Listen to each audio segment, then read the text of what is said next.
All right. What do we got? We got the real boogeyman of modern gaming.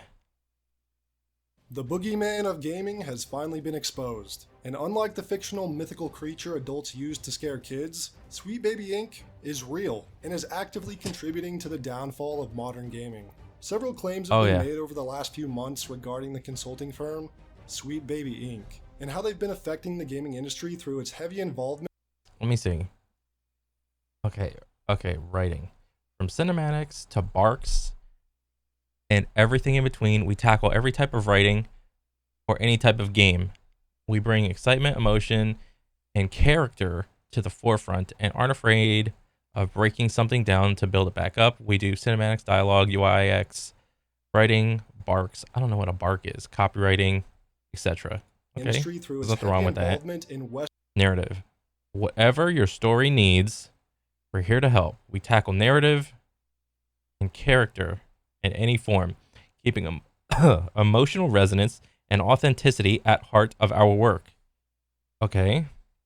We do story pitches, world building, character creation, narrative design, story feedback, tweaks, and more. So, do these guys make games, or are they just like a consultation group? Because I've never heard of these guys before. Um, what do you call it? Since my YouTube feed started getting bombarded by all this bullshit. Western Game Studios development.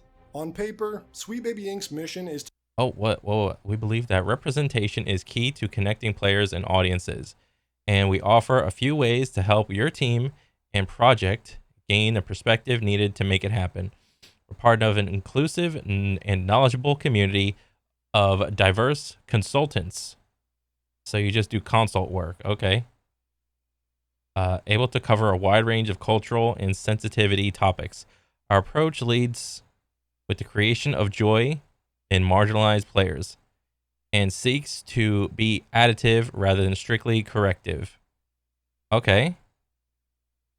In a vacuum, this sounds fine. There's nothing wrong with this. Um, but I think it's like the implementation of how they go about doing it because I mean, honestly, the long and the short of it is it's like anytime there's a game, so like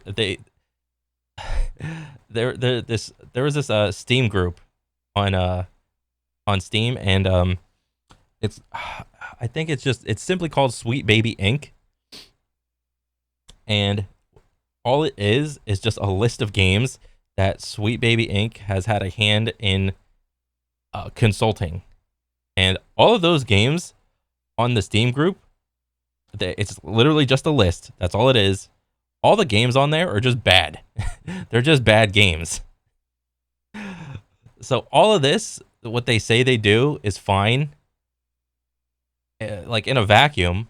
But when you go to the reality of it, it's like all the games are stinkers. Like no one's paying attention to them. No one's buying them. The reviews are just like mid at best, if not like just bad gameplay or whatever. Um, yeah, like let's just keep to going. bring inclusivity and diversity into the games that they work on by handling things like Oh, announced projects. Alan Wake 2. All right, wasn't Alan Wake pretty good? I never played it. God of War Ragnarok. All right, that was like the sequel to the original one, right? So outside of these two, okay, Battle Shapers. Never heard, never played, never heard. Nope, nope. Sable, never heard. Spider-Man 2, okay. That's another big one. Suicide Squad, stinker. how video game characters are written and overseeing in-game dialogue, Okay. how to properly The Crew, Motorfest. Okay. Um, I know the brand of The Crew, and it's wasn't like one of the pitches of The Crew was supposed to just be like, uh, you can seamlessly go from car to plane to like boat or some shit like that. Wasn't that, or am I thinking of a different game? I might be thinking of a different game. South of Midnight, never heard, never played. Last Lost your marbles. Never heard, never played. Convey a particular culture and making sure that unintended racism doesn't accidentally happen in the portrayal. And again, Unintended racism doesn't accidentally happen. Okay. on paper, that doesn't sound too bad, right? Yeah. But if there's one thing we've learned about companies that are constructed for the purpose of ticking off diversity checkboxes, it's Yeah. Like the whole DEI thing is like nobody really cares about the DEI shit when the game is good. People only care about the DEI shit when the game is bad. If the game is bad, then the game can't really just stand on its own legs. But if the game is good and the story's good, the gameplay's good, and everything is like copacetic and whatnot, then it's like, oh boy, yay, the game is fantastic. And like, because like look at Overwatch, look at Apex, and it's like both those games got like a diverse cast of characters and whatnot. And nobody's really bitch moaning complaining about the diversity in that. Why? Because the core gameplay is fun. It's that oftentimes they end up having a net negative effect on everything they touch, even going so far as being blatantly racist and or sexist themselves. But if the correct checkboxes are ticked, this qualifies companies like Sweet Baby Inc. to receive ESG investment, or environmental, social, and governance funding. Oh shit, what does that mean? Environmental, social, and governance funding refers to a collection of corporate performance evaluation criteria that assesses the robustness of a company's governance mechanisms, and its ability to effectively manage its environmental and social impacts. Okay. So if you're making a consultation company for like video games or the video game industry, you're kind of like you're not like an official overseer, but I mean, if you're getting funding from like shit like this, then I mean, I guess you kind of are, but like it's like you self-impose yourself as, it's like me going around and saying, I am the chief governor that governs this thing, and why are you that title? Because I said I am. It's like a self-imposed title that you just gave yourself. Social and governance funding. In the case of Sweet Baby Inc., companies like BlackRock are its biggest investor. Oh. So how does this investment actually work? Well, companies like BlackRock, who is the world's largest asset manager with $10 trillion in assets, damn, allegedly, bro, $10 million, or not million, Jesus, 10 trillion. It seems like so tiny. Let me see. Okay, so there's 10,000, 10,000. Add 3 more zeros. Wait, well, whatever. 10 million. 100 million. What is this? Is this a billion?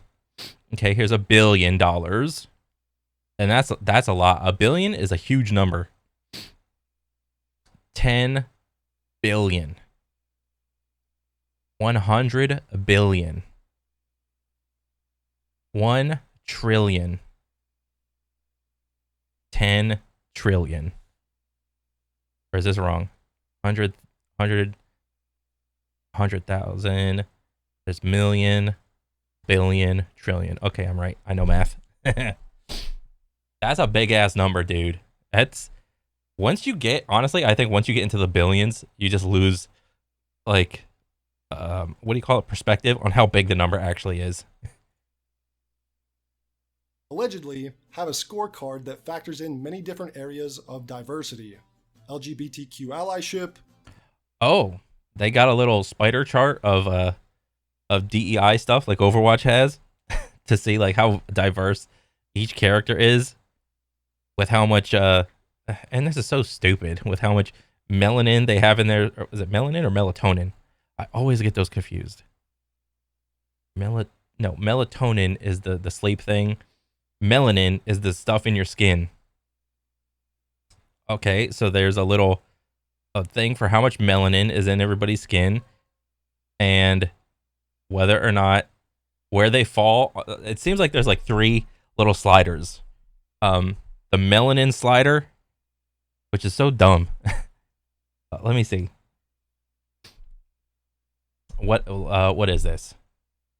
Okay, let's just make sliders. There's melanin, and I can't even. That's probably how I spelled it wrong. Whatever. There's a slider.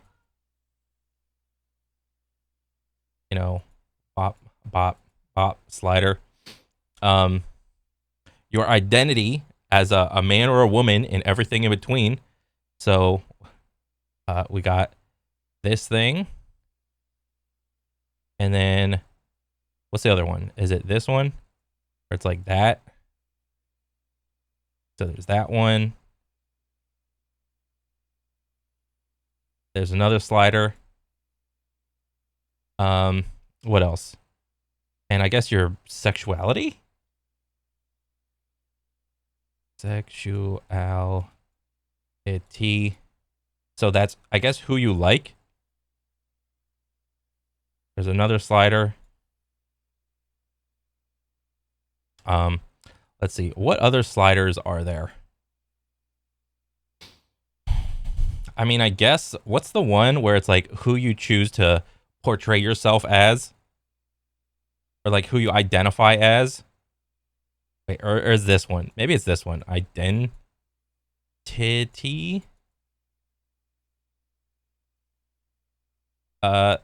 Yeah.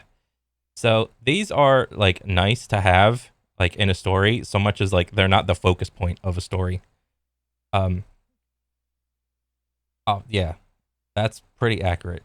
Like no one really cares about this. People care about like the actions that the character are doing. And you know, when you're telling a story, a lot of the times you'll have things that like their actions, like what their actions do. I mean, you can have some actions that are like you can either go good or evil or gray, or maybe if you want to get political with it, you can say like this action kind of was like this kind of skewed this kind of political way, this action kind of skewed that political way, and so on and so forth. He did it because this and that or whatever, for whatever reason. And the main character, like the character you're playing, is doing XYZ action, and how well is that action, or not even action? How are they going to interact with their environment? How are they going to interact with people, with the challenges they have in front of them? I think those matter like way more to the audience than like how much melanin, sexuality, and identity as they're scanned. And if those are as big an issue as they are, let people just deal with that shit in character creator. Have a more robust character creator, and then just call it a day. Why is all this bullshit like even an issue? But let's keep going. BIPOC representation, and so on. And depending on the score a particular company receives, they will be eligible to receive investment from BlackRock. Honestly, I think that's the easiest workaround for a lot of these like games where you can customize your character. The easiest workaround is, so let's say you come up with like some core game loop where you have like a main character, and whatever type of game it is, and you're playing a human as the main character. I mean, shit, I could have added a fucking disability slider in there. I mean, shit, I probably could have done that too. Like, that's kind of physical representation or some shit. Probably, I could have added a fourth slider. What else? Like, that's the easiest workaround, in my opinion, is to just to have a more robust character creation, I don't know, system in your game. If you want to avoid all this dumb shit. Publishers have been turning to companies like Sweet Baby Inc. or others in order to increase their ESG scores and secure extra funding. Oh, that's why. So they consult with the Sweet Baby Inc., then they get more money to make the game. In hopes that the more money they get for the game, the better it will come out. There are a couple good ones I think were on there, like Spider-Man 2, I think was widely regarded as pretty good. The fucking God of War, and what was this one? Alan Wake 2? I don't remember if that was good or bad. I don't know. And I think the most important takeaway with that is to realize that video game companies aren't trying to be diverse because they want to, they're doing it for monetary gain. Yeah. If you pay any attention to online gaming discourse, for years now you've probably heard or noticed yourself that video games have gone woke. I think most understand what is meant by that statement, but I think that the term woke has been a bit overused and lost a little bit of its meaning in the last couple years. Yeah. Having a female protagonist doesn't make a game woke. We've had female protagonists for decades. Yeah, female protagonists, like bro, was it the Lara Croft Tomb Raider series on like was it the Xbox One and shit? That shit was fucking awesome. It was. Having a gay character doesn't make a game woke. Yeah. We've also had them for decades. And having a person of color as a protagonist or character. Yeah, I remember playing this game. This was that what was that Telltale's Walking Dead game, where it was like, so and so's gonna remember that. Also doesn't make a game woke. Again, we've had them for decades. This sort of proves. Honestly, I think when people say a game is woke, they mean that the game is bad, and it has all of the DEI things in there. So why not just call the game bad instead of, oh, this game is woke? It's like, well, would it be woke if the game was good? No. Proves that companies like Sweet Baby Inc. don't really have a reason to exist from a practicality standpoint. Gaming has always had natural diversity ever since its inception. The problem really comes down to companies like Sweet Baby Inc. replacing natural diversity with forced diversity. Ooh, that's a good point. Natural diversity versus forced diversity. Dang. All right. I didn't. That is a good little like cap on that conversation. It being natural and organic versus it feeling contrived. And deliberately radical socio-political themes. There is a very real difference between how diversity has historically been treated in gaming and how it's now being treated in recent years. Hence, all of the woke debates online. Taking a look at Sweet Baby Inc.'s client list, it's easy to see what woke versus naturally diverse looks like. Xbox Game Studios, Ubisoft, EA, Rocksteady, Santa Monica Studio, 2K, Square Enix, the list goes on and on. Oh yeah. If you've played the games they've been hired on for consulting from these studios, then you've likely noticed the many aspects where Sweet Baby Inc. has displayed their influence. Yeah. When companies like this are hired on by these publishers, they give them a lot of creative control over every aspect of the game. According to their own website, Sweet Baby Inc. works on the writing for cinematics, dialogue, UI and UX. God dang. This is crazy to hear. It's like, you know what this kind of sounds like? It's like the first time I heard that some music artists or singers don't write their own music. I thought if you were a singer, you automatically just wrote your own music. But when I found out that that was not the case, I was like, what? This is fucking crazy. And I was like, oh, I was heartbroken. Well, not really, but like it was surprising and shocking to me. Much the same way I was surprised and shocked that Santa Claus didn't exist, or the Tooth Fairy didn't exist, and the Easter Bunny didn't exist. Barks, meaning the dialogue characters might say while you're walking down a street, and copywriting. I think I speak for many of us when I say that video games writing, dialogue, and both UI and UX design have been declining dramatically over the years, and we might have companies like this to thank for that. They also have large control within the overall narrative of games, including story pitches, world building, character creation, narrative design, story feedback tweaks, and more. Again, need I comment on the sad current state of video game narratives? And lastly, Jesus. So are you saying that like most of the the actual stories written from Sweet Baby Inc. they're just bad? They're just bad writers. Bro, I got like a couple books over here from like back in the day when I wanted to be like a writer.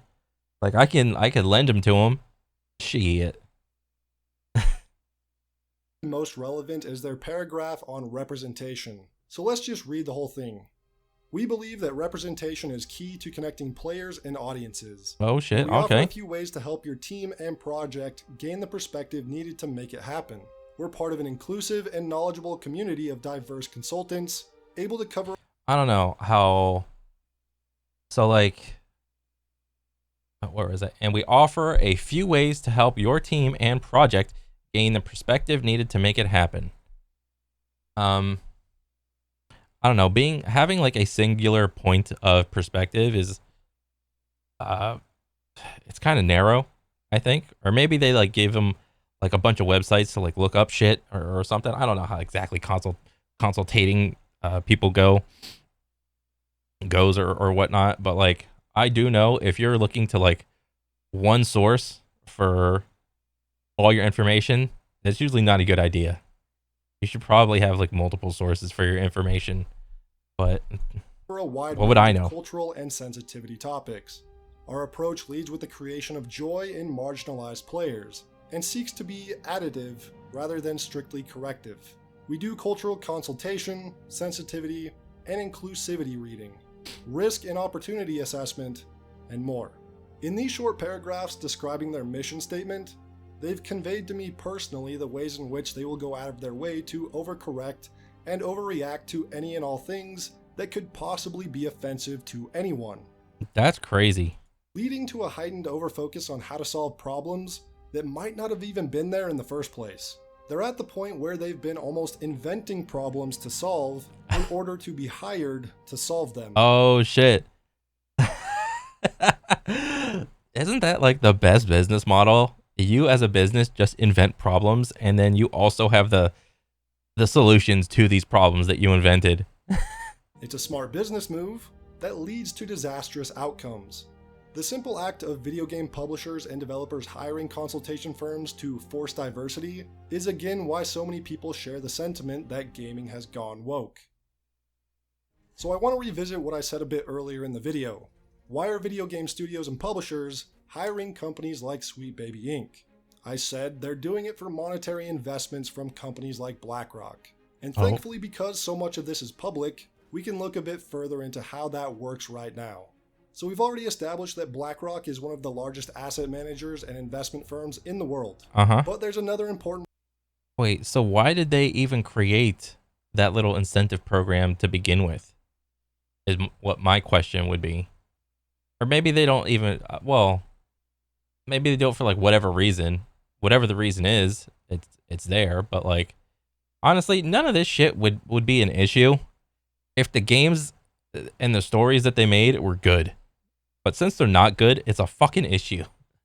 Player in the scene who's almost at that same level. Vanguard, managing over $7.7 trillion versus BlackRock's $10 trillion. And like BlackRock, Vanguard also has a large focus on ESG investments. So if you remember that idea of the ESG scorecard I talked about earlier, this is where that comes in a bit more. Oh, what's the So in order to scorecard? seek investment from these two, gaming companies have been publishing what's known as an ESG report. Activision Blizzard, Ubisoft... Okay, well, if it's just two companies, what's the solution? Well, there needs to be more companies that are able to like get in that space for competitions purposes, but like, I don't know, it's probably like insanely hard to become like an asset company unless you're already like in the know, you're part of the circle, you're part of the boys already. Microsoft and EA all post this annually. In the reports, they focus on discussing how they want to have more representation of everything you can imagine. The hopes is that BlackRock and Vanguard will take notice and reach out to them and offer them large sums of money to invest into them. And so far, it's been working. For example, if we take a look at EA, we see that the two largest shareholders of the company... I mean, well, shit, like, in terms of like overall like money, if a game costs like what, like 100 million to make or something, and nobody plays the game because it's bad, well then, from the perspective of BlackRock and Vanguard, that's like nothing. That's a drop in the bucket. So shit, no wonder there's just been a lot of games that have just been coming out and they're just stinkers. These guys wipe their ass with 100 million. are both BlackRock and Vanguard. Take-Two Interactive, again, largest shareholders, BlackRock and Oh, dang. Vanguard. Oh, dang. Microsoft and Warner Brothers, same exact story. Oh, shit. All four of these companies Getting exposed. Shares held? Bro, I don't even know how any of this shit works. Like, shares. How is there this many shares? Value? In thousands? How is there like a bazillion fucking shares? Like, what? are all clients of Sweet Baby Inc. I think you get the point. These companies all take heavy investment from trillion-dollar companies that emphasize ESG scores, so they will continue to prioritize ESG in their games so long as BlackRock and Vanguard keep bankrolling them. Dang. This again isn't being done because BlackRock, Vanguard, or any of these video game publishers are trying to be morally or ethically right. Surprise, it's for money. No. Like all things in the business world, this is about money and control. Nothing more. Looking good on paper and actually being good are two very, very different things. A lot of this Sweet Baby Inc., BlackRock, and Vanguard stuff has been going on behind the scenes for a while now, and while it's been public information, it hasn't been discussed more seriously until these last few months, maybe 6 months or so. And even then, it hasn't been super mainstream yet. Until the most recent Sweet Baby Inc. incident. Oh dang, the Suicide Squad thing. Oh man, I think it's for the most part, it's okay to say that AAA games are just creatively bankrupt. There's no going back for most AAA games. I think if you want like a good gaming experience, you cannot get it from AAA games because you're always going to end up like the game's not going to be good for whatever reason. Yeah, I've watched too many AAA fucking gaming industry videos where it's like they're saying this, that, whatever is bad for whatever reason, and yeah, I mean, I don't know. Like, I grew up with a lot of these AAA companies, like playing a lot of like the old school games, like back in the like the early 2000s, the 2010s, and so on. Back when they were all trying to like establish their reputation as like a developer or publisher or whatnot, and it's like, bro, the longer I live, it's like I see more and more shit just get, I don't know, just get like tripped, shoved, just kicked in the dirt, and it's like, for what? You know what I've been doing recently? I've actually just been going back and reading books. I just been reading books that I've had like a little list of I should probably read these. And I got like a little Kindle, and yeah, I'm reading like all the Lord of the Rings books, all the Hobbit things. That's probably going to take a while. Probably going to read all the Dune things. And I might go and read, I don't even know if they will have this on Amazon, but like the decanonized Star Wars Legends series, maybe, possibly. Yeah, I don't know. I just think books are like, if you don't want to have to bother with all this DEI shit, just go and read books, man. A book, it's like one person just wrote the book, and maybe he had like an editor kind of like write, like check all the shit and whatnot, but it's like, yeah, the dude just wanted to tell the story, or the girl, the woman, whatever. Yeah, just go back to books, dude. With the recent controversy surrounding Suicide Squad Killed the Justice League, more people have been taking notice of Sweet Baby Inc. and the detrimental effect they've been having on the games industry. Because yes, they had a hand in creating this monstrosity, which is why so many have noticed a complete tonal shift from the Batman Arkham games. Spider-Man 2 had a similar thing happen compared to Spider-Man 2018, with the most recent sequel having shoehorned in diversity at every turn, from Mary Sue moments to side quests filled with socio-political agendas. Dang. Starfield, need we even discuss the effect they had on this game's narrative and character design? Bro, the DEI shit was not even on the first page of things that were wrong with the game. All right, there were so many other things. The DEI shit was so far back in the booklet of things that were wrong with the game that it doesn't even matter. Starfield was just bad from the beginning. The Saints Row reboot, Forspoken. I didn't even know Saints Row did a reboot. That's how in the back burner it was to me. Sweet Baby Inc. has certainly left their mark on the industry and leaves behind them a wake of disastrous and disappointing games. So these constant disappointments with games has led to more people learning about Sweet Baby Inc., which then finally brings us to the Sweet Baby Inc. Detected group. Oh yeah, I actually joined this group. I have never interacted with any groups in Steam or followed anybody in Steam ever. But when I saw this and like what it meant, I was like, oh yeah, I'll just join that just because. So yeah, I'm in there.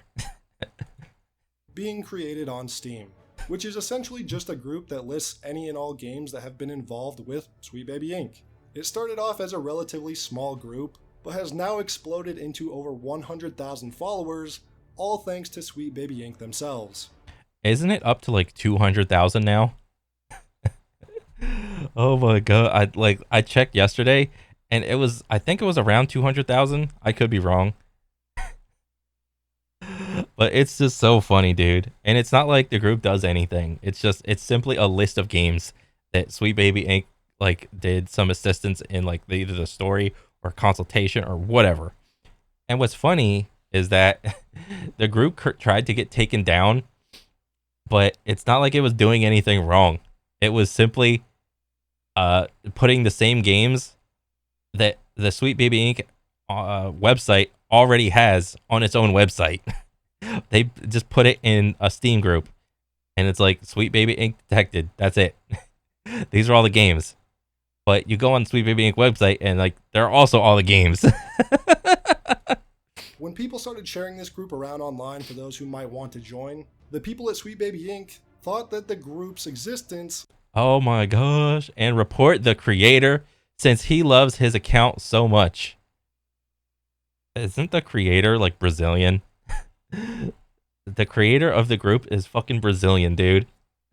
So you can't even fucking say he's racist.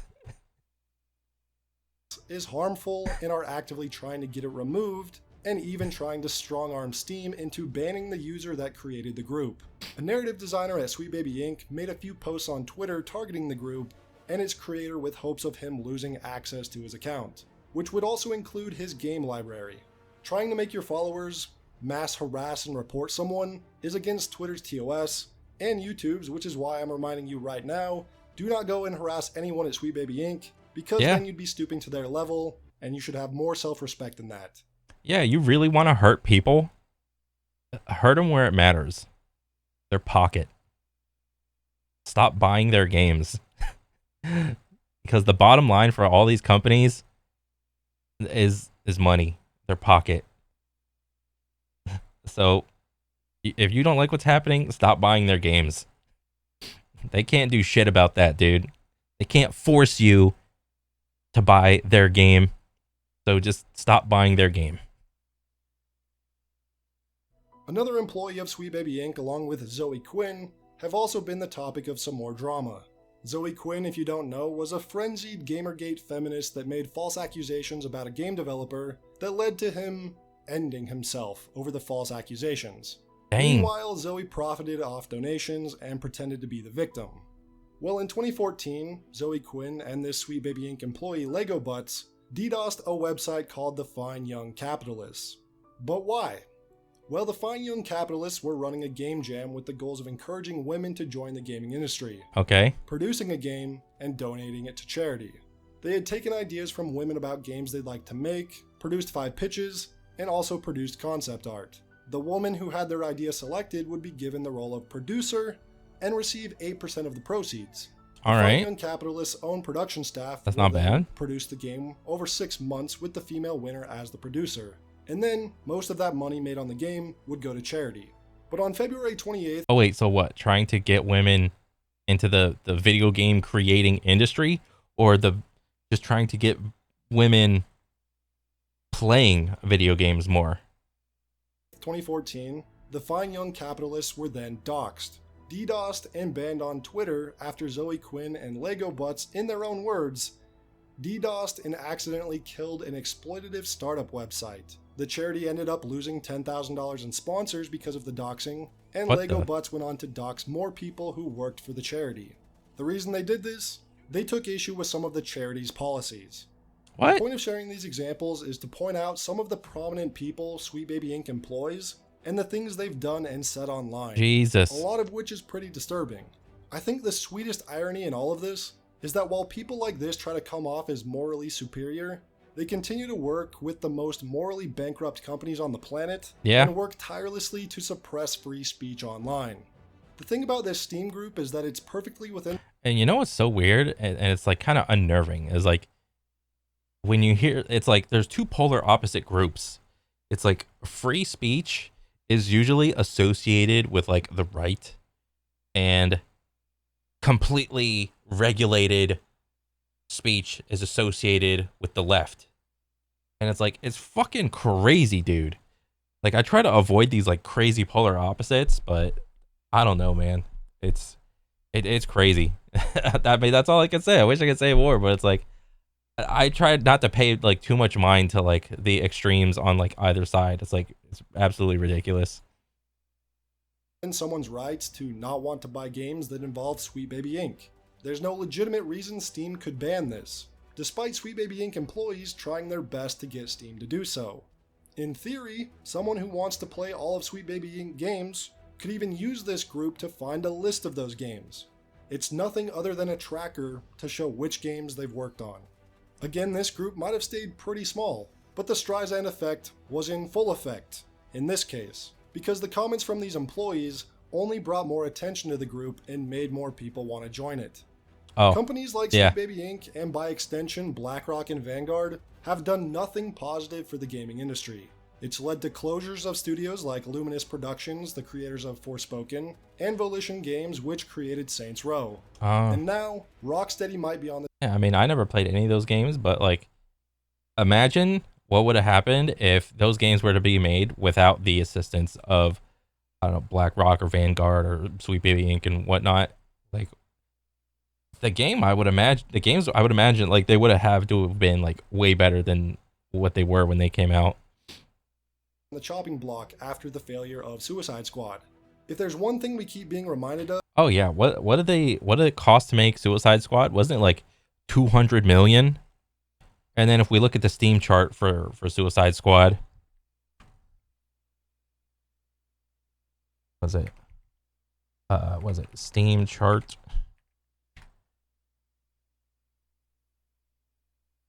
Yeah, $200 million to make the game, and yeah, this is what it's at. 1,000 people, 24-hour peak, 600 playing 2 minutes ago. Wow, money well spent, and it's on the downfall. So nothing but down arrows, red down stonks, down thumbs.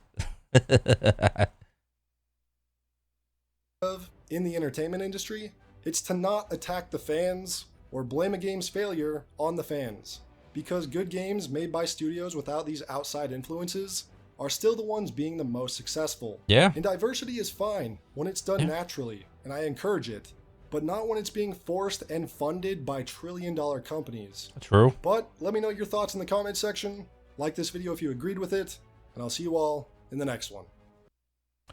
Yeah, man. Man's cooking right here. Yeah, man, this is a good-ass video. I had no idea what the fuck Sweet Baby Inc. was until it started, like I said, popping up on my YouTube feed, and I was like, okay, what the fuck is this? So I was just like, okay, let's check it out. And I was like, oh shit, these motherfuckers are the reason why there's no good games out. That's the knee-jerk reaction that I had. But I mean, nah, it's not just that group. It's a bunch of other things, man. But you know, another banger video from November Hotel. Good shit, and can't wait to see the next one. I'll catch you guys on the next one. Yeah, that's it. Later.